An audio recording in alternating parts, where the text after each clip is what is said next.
हाँ देखिए, shear stress और शियर स्ट्रेन क्या है, ध्यान दो। देखो, लॉन्गिट्यूडनल में क्या था, हम लोग जो भी फोर्स लगता था एरिया के परपेंडिकुलर लगता था, उसको नॉर्मल स्ट्रेस भी बोलते थे नॉर्मल या लॉन्गिट्यूडनल। स्ट्रेन में भी नॉर्मल या लॉन्गिट्यूडनल। अब क्या कर दिए, अगर एरिया के अलोंग लग रहा है कोई चीज, एक एरिया के परपेंडिकुलर हो गया, एक एरिया के अलोंग हो गया, जैसे कोई एरिया था ऐसा, फोर्स का एक पार्ट था एफ परपेंडिकुलर, एक पार्ट था फोर्स का पैरेलल, ठीक है।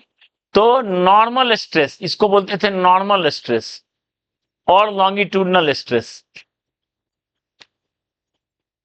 क्या लिखते थे, फोर्स परपेंडिकुलर बाय एरिया, और दूसरा लिखते थे इसको टेंजेंशियल या शियर स्ट्रेस, टेंजेंशियल और शियर स्ट्रेस, इसको क्या बोलेंगे, एफ पैरेलल बाय एरिया।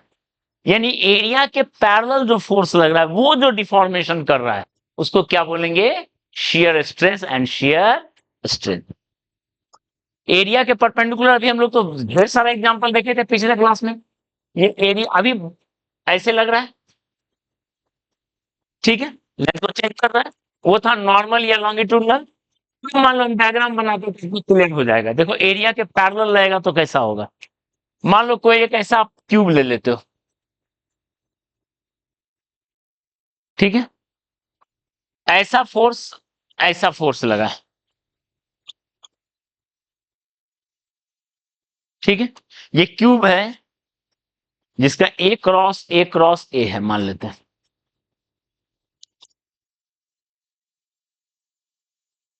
ठीक है।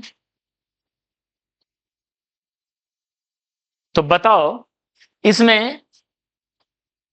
या ए क्रॉस ए ये फेस लिखे इंटू टी उसका थिकनेस दे दिए, ये है ए लेंथ, ये है ए लेंथ, ठीक है, और इसका टी क्या है, टी इज थिकनेस, मतलब थिकनेस आपको दिख नहीं रहा है वो, इनटू द प्लेन,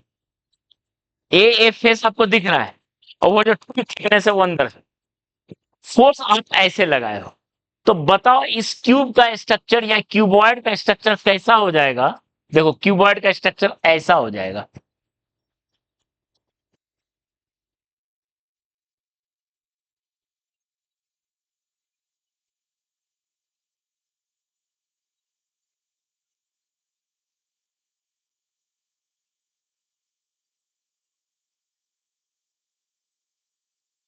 ऐसा हो जाएगा क्या, देखो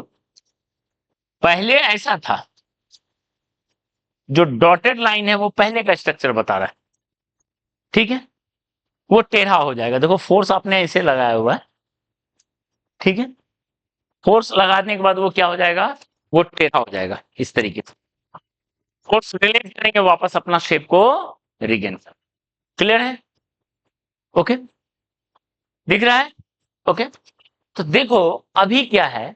यहां जो ये फोर्स लग रहा है, ये उस फेस एरिया के अलोंग लग रहा है क्या, ये फोर्स फोर्स किधर लग रहा है, उस फेस एरिया के अलोंग लग रहा है, ये फोर्स जो है उस फेस एरिया के अलोंग लग रहा है, जो फेस फेस का एक पार्ट आपको दिख रहा है, एक पार्ट जो अंदर गया उसके अलोंग लग रहा है, वहां उसके अलोंग लग रहा है। तो बताओ यहां पे शेयर स्ट्रेस किसके इक्वल है, फोर्स बाय एरिया क्या लिखेंगे, ए इंटू टी लिखेंगे, ए है ये लेंथ, टी है अंदर की तरफ, तो ए इंटू टी ऐसे, ठीक है, वो टेढ़ा हो गया, ऐसे क्यूब था ऐसे हो गया, ये फेस टिल्ट होकर इधर गया, ये फेस टिल्ट होकर ऐसे गया, छोड़ेंगे तो वापस आ जाएगा, इधर फोर्स लगाएंगे तो ऐसे, फिर छोड़ेंगे तो वापस। एरिया एरिया ऑफ वो फेस क्या हुआ, देखो तो फोर्स जो लग रहा है पैरेलल टू एरिया लग रहा है, तो ये फेस का एरिया लिखा है, तो ये ई है और अंदर में टी गया है, ए इंटू टी होगा, ये हो गया शेयर स्ट्रेस, स्ट्रेस पता चल गया। अब स्ट्रेन देखो क्या है, ये जो थीटा एंगल टिल्ट हुआ, theta is called shear strain, कितना एंगल वो टिल्ट हुआ,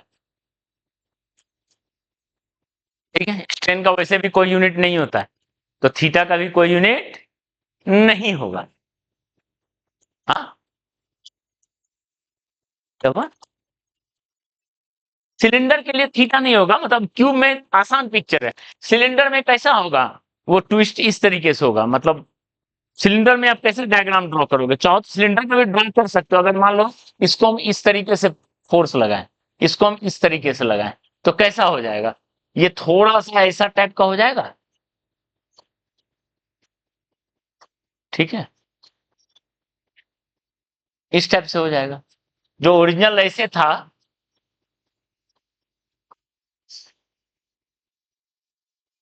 जो ओरिजिनल ऐसे था ऐसा होगा, ये हो गया थीटा एंगल, ठीक है।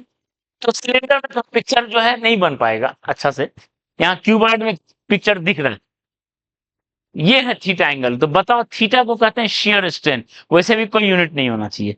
तो ये थीटा जो है, theta almost equal to tan theta लिखेंगे, क्योंकि थीटा बहुत स्मॉल है, आपको पता है डिफॉर्मेशन क्या होना है, बहुत स्मॉल होना, तो टैन थीटा किसके इक्वल होगा, देखो तो अगर ये एक्स लेंथ है और ये लेंथ है a/2,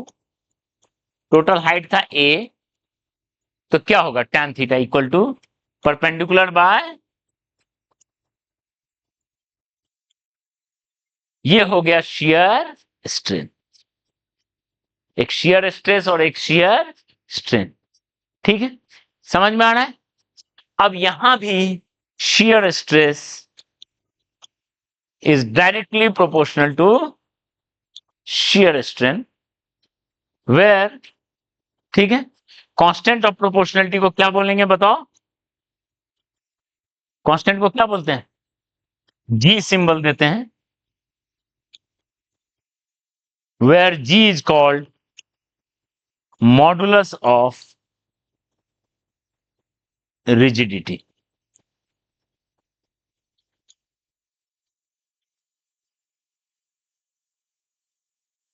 ठीक है, शेयर स्ट्रेन, स्ट्रेन हुआ कि कितना डिफॉर्मेशन हो, ठीक है, तो ये लेंथ अगर x गया, ये हाइट a था, a/2 था, ठीक है, तो वो एंगल कितना हो गया, जो एंगल डिफॉर्म हुआ, जितना ज्यादा एंगल डिफॉर्म होगा उतना ज्यादा स्ट्रेन होगा, तो that theta is called strain, तो उसको tan थीटा लिख सकते हैं ऐसे। तो बताओ यहां पे भी वही चीज है जैसा वहां पे कर रहे थे रॉड वाले में, क्या लिखेंगे बताओ, F/AT equals G times 2x/A,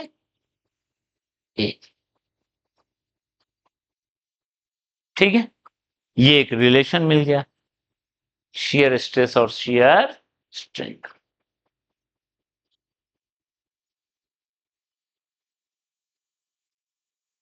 ठीक है।